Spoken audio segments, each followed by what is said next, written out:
आई जा रउआ सबके बीच में हम भोजपुरी गायक उमेश प्रेमी तमाम भोजपुरी भाइयों लोग के नमस्ते प्रणाम गोड़ छू के गोड़ लगतानी। हम आज लाइव एगो वीडियो बनावत बानी। एमे जे भी गलती हुई छोट भाई बेटा समझ के माफ़ कर दिहल जाई। ले सुनी जा। अरे 14 अप्रैल के पावन आइल शुभ दिनवा ओ आ जैतना।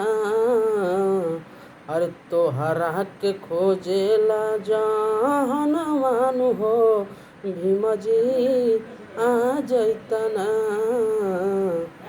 तोहरा के खोजेला जहनवान हो भीम जी आ जैतना।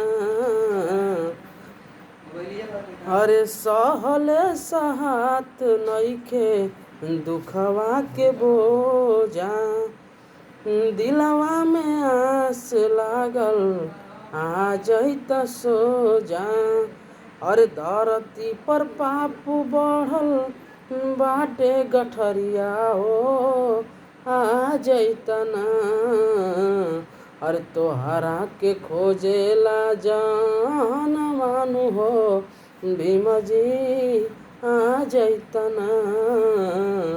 तोहरा के खोजेला जानवान हो भीम जी आ जैतना।